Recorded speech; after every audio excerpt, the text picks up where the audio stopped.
Welcome back to Bedtime Stories with Mima. This story is dedicated to Nikki because it was her favorite story when she was a little girl. Applelard and Liverwurst.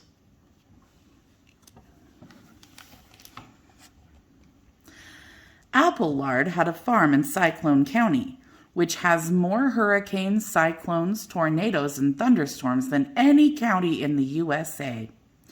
On his farm, he had a chicken, an old cow, a billy goat with one horn, and a fat old pig named Westminster. But Applelard had no mule to pull his wagon or clear his land or plow his field. He had been too poor to buy another mule ever since his old mule blew away in the cyclone of '68.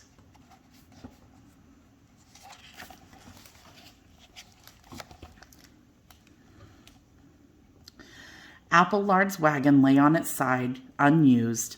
His fields were unplowed and covered with weeds. Sometimes Applelard would scratch his head and say, "Looks like I own a weed farm, doesn't it, Westminster?"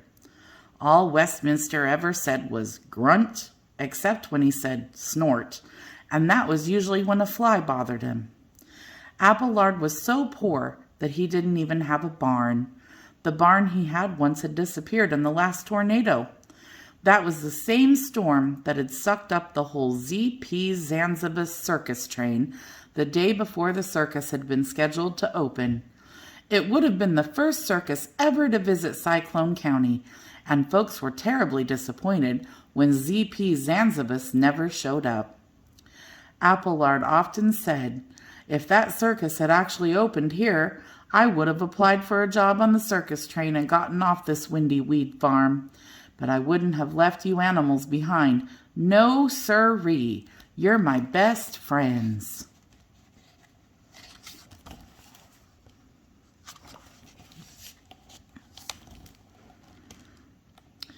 After the barn blew away, Applelard didn't have the heart to let his animals sleep outside in the cold, so they all slept together in the creaky old one-room farmhouse. Every night before going to bed, Applelard said the same thing. "Someday, when I save up enough money to buy us a mule, I'll plow them fields and grow the best crops you ever did see. Then we'll have enough money to go wherever we want." Chicken would reply with a cackle, old cow would moo, billy goat would spit, and all Westminster did was grunt. None of them believed Applelard. One night, as they all slept curled up together in the big old bed, Applelard heard the sound of distant thunder. Then some time later, a loud noise came from the cellar. "What's that?" said Applelard, jumping up in bed and knocking Westminster to the floor. "Let's go see." So they all crept down to the cellar, pushing the old cow ahead for protection.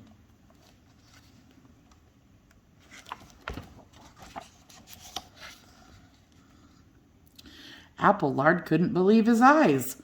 There in the root cellar, eating mushrooms, was the strangest looking creature he had ever seen. From its neck hung a tag which said, "Baby Rhinoceros, Property of Circus, Z.B. Zanzibus Incorporated, Ltd." "Why, it's a little lost rhinosterwurst," said Applelard.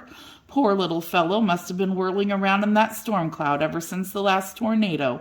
No wonder he's so hungry." Taking a mushroom from the mushroom bin, Applelard led the baby rhinoceros out of the cellar and into the yard. "You better sleep out here until we get better acquainted," he said, tying the rhinoceros to a big oak tree. When they were all back in bed, Applelard said, "Well, what shall we call him?" "Moo," said the old cow. "Pluck, pluck," said the chicken. "Grunt," said Westminster, and all the billy goat did was spit. "That doesn't help much," said Applelard. "I know. We'll call him Liverwurst. Liverwurst the rhinosterwurst." Then they went to sleep.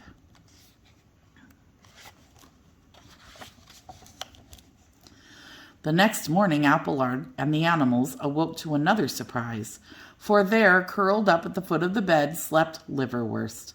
"My goodness," said Applelard, "just look at that." Sticking halfway through the door was the uprooted oak tree to which Liverwurst was still tied. That gives me an idea, said Applelard, jumping out of bed. Applelard tied Liverwurst to the plow.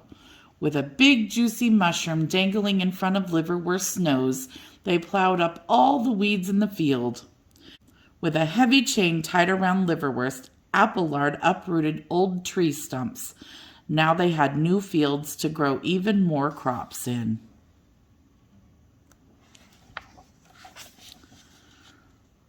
All spring long they worked the fields, with the old cow, the billy goat, the chicken, and Westminster the pig following along behind. Each day crowds of people lined up along the roadside to watch. "What in tarnation is that thing?" said one farmer to another. "Applelard's finally gone completely loony." "I think it's called a liverwurst," someone answered. "That's not a liverwurst," said someone else. "That's a rhinosterwurst." "You'd all be better off with one of those rhinosterwursts," said Mrs. Ricketts, the postmistress. "That thing plows better than a mule any day."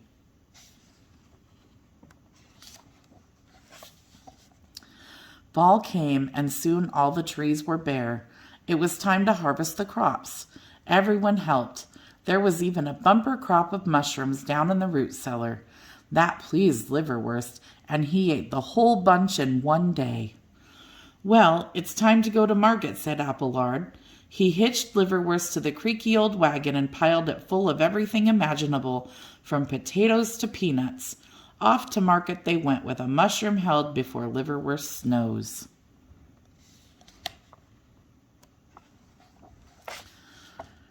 The town was filled with farmers from all over the countryside. Even the mushroom farmers were there.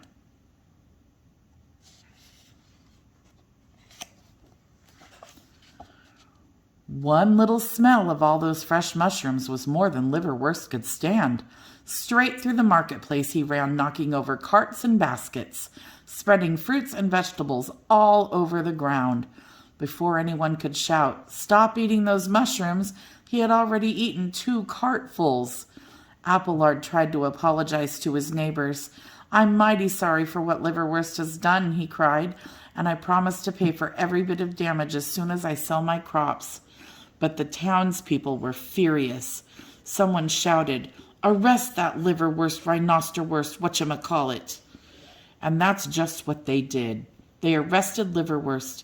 It took a big net and 3 horses just to drag him away. "I can't very well put him in the dog pound," said the constable. "It's just not big enough."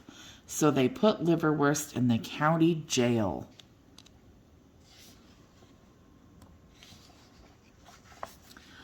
"Poor Liverwurst," said Applelard when he and the old cow, the billy goat, the chicken, and Westminster came to visit. "You didn't mean to do anything wrong." A big tear rolled down Liverwurst's cheek and fell on the cold stone floor of his cell. Late that night, Applelard and the animals shuffled slowly out of town and went home to their little one-room farmhouse. Applelard carried a big sack full of money from all the crops he had sold, but being rich wasn't any fun now that Liverwurst was in jail. They had planned a big celebration for that evening, but instead they just crawled sadly into the big old squeaky bed. Large black storm clouds were forming around the moon, but Applelard and the animals didn't care. Each one silently shed a tear for Liverwurst before falling asleep. Early the next morning they awoke to the sound of something stomping around on the front porch. A distant wind screamed, the house creaked, and all the windows rattled. "Sounds like a tornado brewing," whispered Applelard. "Moo," said the cow. "Cackle pluck," said the chicken. "Snort," said Westminster, and the billy goat spit. Suddenly, without warning, the door crashed open, the wall cracked, the house shuddered, and through the doorway stepped another rhinoceros. But this one wasn't small. It was big, twice as big as Liverwurst. "I have a feeling that this is Liverwurst's mother," said Applelard. "Let's run." Through the window they jumped, even the old cow. Following close behind was Liverwurst's mother. She was much too big to jump through the window, so instead she knocked the wall down. The whole farmhouse collapsed. I knew that creaky old farmhouse was going to blow away or fall apart some day, said Applelard, but I never thought a mother rhinosterwurst would knock it down. This time none of the animals made a sound. They were much too busy scrambling up the apple tree for safety. Rhinoceroses don't have very good eyesight. Thinking everyone had just disappeared, Liverwurst's mother wandered off to town.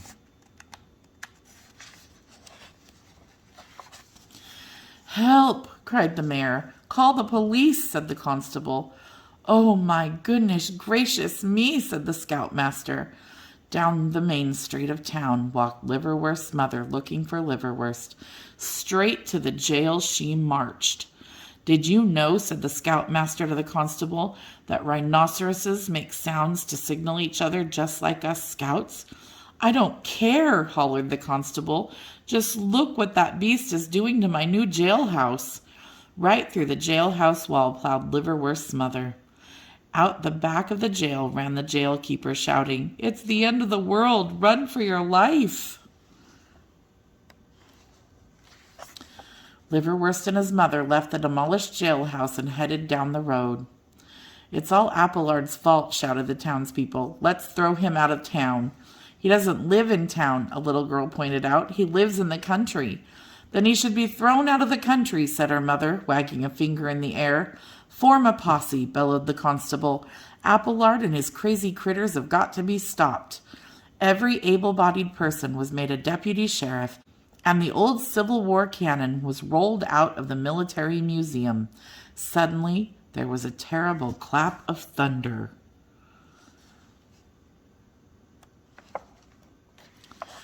The storm that had been gathering the night before struck the town with a blinding downpour. The streets were flooded, the cannon sank out of sight in the mud, and the members of the posse stumbled home in confusion. By the time the rain had stopped, Liverwurst and his mother were safely over the county line.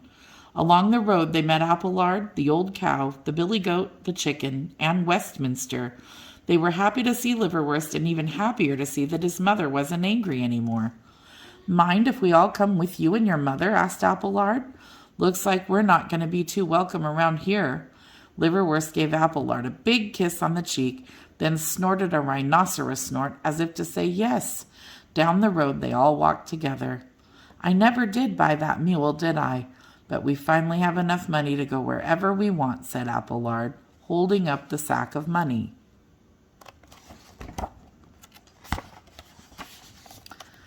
Suddenly, Applelard spotted a ragged figure lying in a nearby field.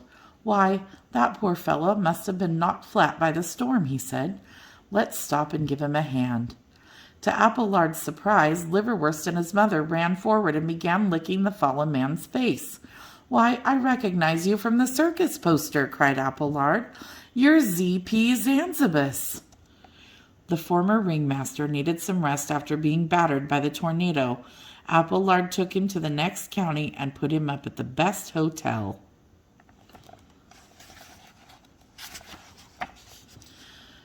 During the weeks that Z.P. Zanzibus was recovering, Applelard visited him every day. The two became fast friends. When Z.P. was on his feet again, they agreed to be partners.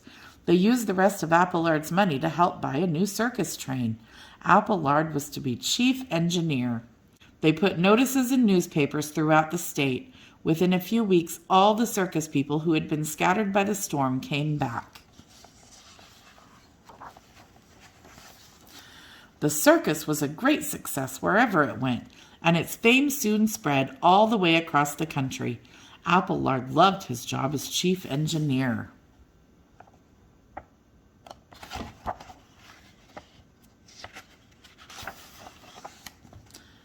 But when the train wasn't rolling, he and Liverwurst spent most of their time in the caboose, which had been made into a comfortable home for the billy goat, the old cow, the chicken, and Westminster. The end. I hope you enjoyed the story of Applelard and Liverwurst. God bless each and every one of you. Have a wonderful night. And until next time, bye-bye for now.